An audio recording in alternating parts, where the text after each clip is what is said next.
we're back, everyone. Modernism is over. We were a little busy, but we're going to tell you all about what we did, and I'm sure you all had a great time. I mean, There was not a day in these past 2 weeks when there wasn't 20 things going on at one time. Oh, I know. We were kind of singularly focused with our show, but we'll boy, get to that. I think there had to be more attendees this year than ever before. It was amazing, and it was just, each one was fun, and it was interesting, and there are so many people from out of town. A lot of our international followers were here this past couple of weeks. Great to see everybody. It was definitely the place And to be. what's interesting, there were new ads going on all the time, new additions, so you could look on a day-to-day basis. Like, we didn't have a lot of time, but we might have a day free. Oh, this will be great to go to. This will be great, So we're going to talk all about modernism. Don't go away. Okay, getting into the nitty-gritty of Modernism Week and what we did. I'm going to ask Conrad, what did you do? It was a busy couple of weeks, that's for darn sure. My throat is still a little sore because I was wondering. Yes, I did 5 premier double-decker bus tours this year, this season, I should say, and I also did a one-night illumination tour. Oh, I've always wanted to do that. So let me tell a little bit about my little experience with that. So let's talk about the illumination tours. Very unique, about 90 minutes or so in the evening time, just when the sun goes down and they start lighting up several, especially mainly of the commercial buildings. Yeah. And you get to go by and see them lit up at night, you see who the architects are. A lot of fun, but the beauty this year is that the nighttime tour had a sponsor, which was Tommy Bahamas. Really? And so after the tour, we got to go into the Tommy Bahamas for tacos and pizza and dessert and Does Tommy Bahama have pizza? Yes, they do. They did. I don't get past the mahi mahi tacos or the ahi poke salad. It was delicious, and it was just a great way to kind of combine the two because it was all happening right there in the middle of town. That's fantastic. You went to see the Shag House, which is a lot of the talk of the town this week. Oh yeah, I mean every day it was just Instagram. But well deserved, because we pulled up and we walked into a whole Shag universe. And Conrad, we had such a great time with Shag, aka Josh Agle, and the homeowner Brandon McBurney. Let's take a look.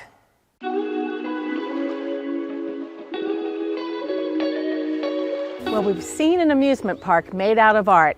That's Luna Luna. Now we're about to see an entire house made out of art. The paintings of, well, let's just see who answers the door. Hey, Claudia. Shag! Wow!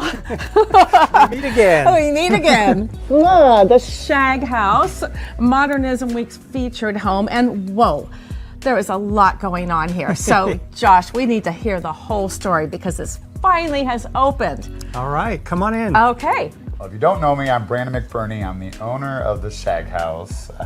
Thank you, Mr. Shag, for being here with us, right? Yeah. So how did this come about? That is a great, fun story. My good friend, John Patrick, I've known him and his partner for years, and I've been watching him do the amazing things out here with 4 West Dome houses, producing the first Christopher Kennedy house, all these vacation homes over the years, and said to him, one summer, I was like, what are you doing next and how do I get in? Because I'm ready to do something out here. And he came to me and he said, what if we did a branded house with Shag? And I thought, oh my God, that would be amazing if you could do that. Because I love Shag's work and I've been a fan of his. So JP finally got the nerve up to ask him. I think he was a little scared for quite some time, but he finally got up the nerve and Shag, what'd you say?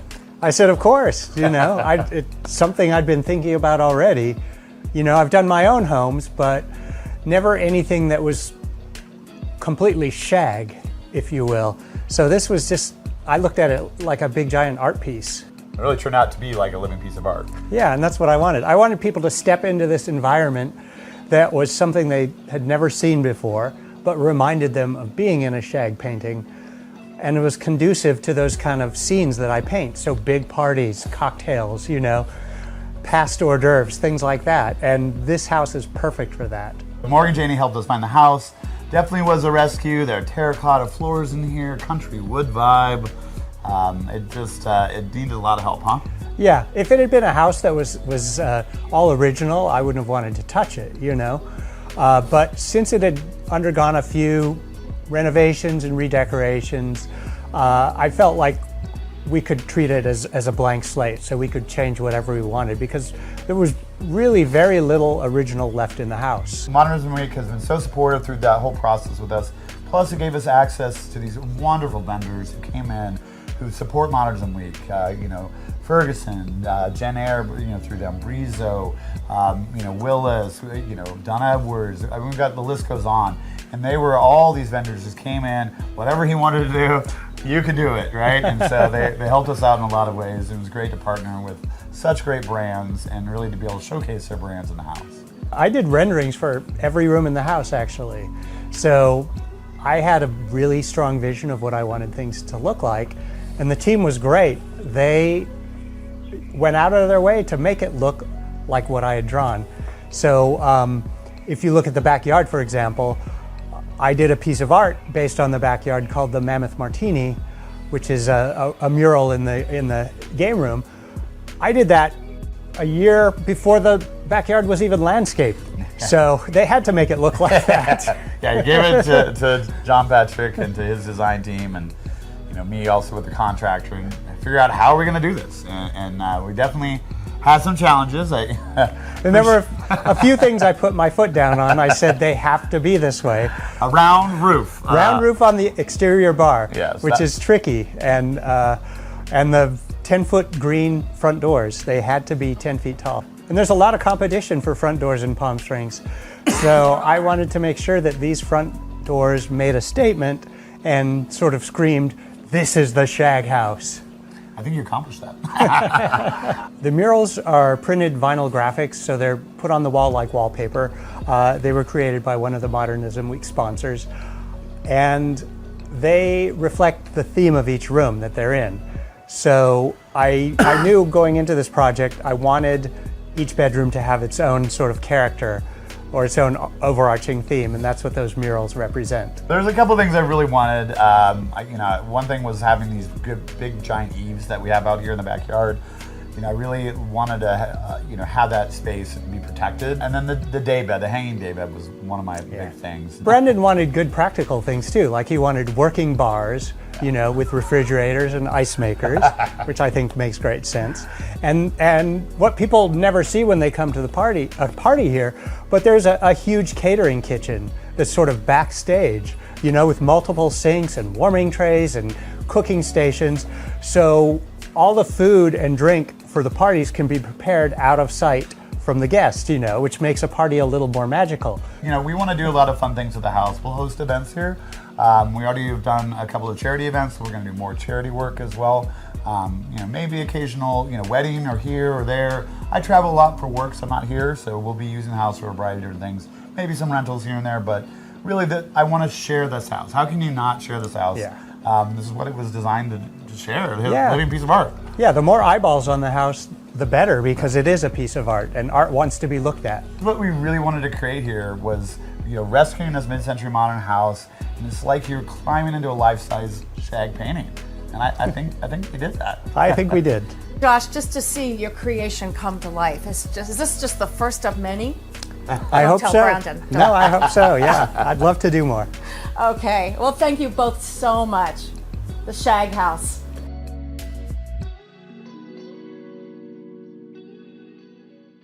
Speaking of architectural tours, we went to 2 fantastic homes and cocktail parties by U.S. Modernist, which has an amazing archive, a vast, vast archive of residential architectural collection of homes and interiors. It's a big library you can go to, but it's an educational program. They have U.S. Modernist radio that's on. And we went to the Max Pilevsky house. Have you ever been there up in Little Tuscany? No. A home, the way it's situated, it's very, very modern, and you go into a very large courtyard. But you cannot see, there are no homes nearby, just large boulders, the mountain. Love those. Gorgeous. And we also ended up on the second U.S. Modernist at the Kirk Douglas house. And it's so great. The owners were there for the event, which was fantastic, which is Michael and Diane Budman, fantastic people with the work they have done to preserve and renovate. It's now more opened up than ever. It just shone. And you went to the tennis pavilion to see all the posters back there. Yeah, that's a must. A little secret door to Dinah Shore's place. That's right. There's a door that they share with the Dinah Shore estate. For you that don't estate. know, check this out next year. That sounds like a blast. Yeah. And keeping with the forever modernism cocktail party spirit, amen. I heard you went to a really great one. Yes, I got to go to a relatively new boutique hotel called the Velvet Rope Hotel. You know, we have been to a lot of these hotels and homes and such. This hotel, the individual who is in charge of this, David Rios, has spent a lot of money on decorating the very specific rooms that you can stay in. So there's an Elvis Presley room, there's a Marilyn Monroe room, there's a Liberace room, there's a disco room. Just think about those ideas, and that's the bedroom that you're going to go into. Everything is done to the top notch of the designer, of the materials, of the way the room looks. Very, very unique. And then in the back side, there is what I would consider to be a speakeasy bar with a nice bar back there. And of course, Leanna and Miguel were performing there for Great! And they have right in one of their burlesque dancers as part of their show. Oh.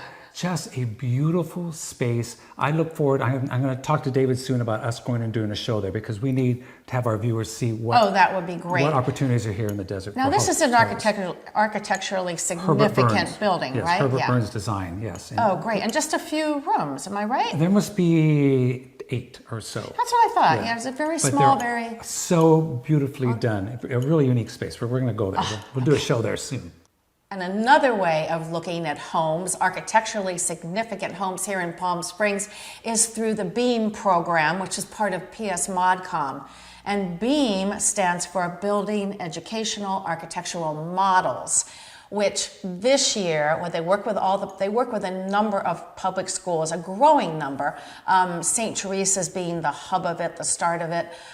This year, the focus for the 6th and 7th graders was Albert Frey, because Albert Frey is, of course, the architect of the year here that is being celebrated at both... The father of modernism, almost. Exactly, right? Really, at the Palm Springs Art Museum and the Architecture and Design Center.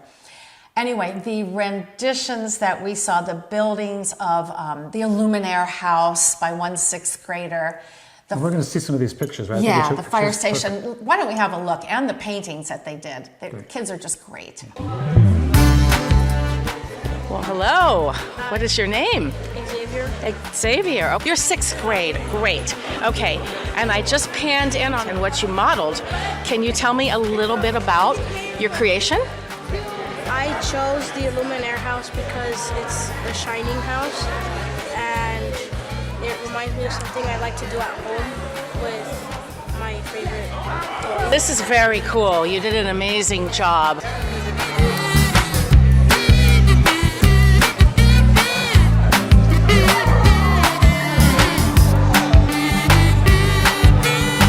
Well, hello there. Hi. What's your name? My name is Valentina, and I painted the Albert Frey House 1 building. We first started this project in 1940, and he added onto the house, when he made this little lookout center where he had his bedroom. He completed that in 1953, and my painting looks a bit different because the house was destroyed. So on one side is all black and white because in pictures we see the pictures of the house in black and white. But on the other side, it's all colored because if the house was still here today, that's what it would look like if it was like here in color. Claudia, I think it's important to tell our viewers that you and I, we've been to a lot of these homes. Each one of them are so very different. Some of them you can really feel comfortable that you would live in. Depends on what you want. You're going to see it here during Modernism Week. It's always a good time, and all these featured homes have like cocktail party galore, just happening. It's the scene basically. And speaking of the scene, Beatles show that you, Alan, and the Gand Band put on this past week was a terrific show that I understand will be coming back soon. Let's talk a little bit about it. Well, Beatles and Beyond is a total multimedia experience. We had such a great time. we had so many people. I mean, because I think it's because not only is the music great, the cocktail party, you get a chance to chat. We're playing live music at cocktails. We all go into the stage, and it's a fantastic stage show with myself and Alan and the Gand band, where they bring in 3 different singers that you all know and love. And it makes for a great night, and you still have time to go to dinner afterwards. So, when I left, I thought, what time? It must be 10. Oh, it was early. I thought, oh, wow, that was pretty. It was a great show, and I get to go get in bed before it's too late, which is a great thing. It's a very visual show. Like you say, you love the music. And you will absolutely love the multimedia videos that go on while the music comes off with a great story to tell. So remember, we talked about a lot here on this Modernism wrap. We want to make sure that if you go to these events coming up soon or next year, remember you heard it here at Palm Springs Point of View. Make sure you tell someone, hey, that's where we saw it. Yeah, and on our YouTube's channel, check us out and make sure you like and subscribe. All right. All right, cheers. See you soon. What's next? What's next?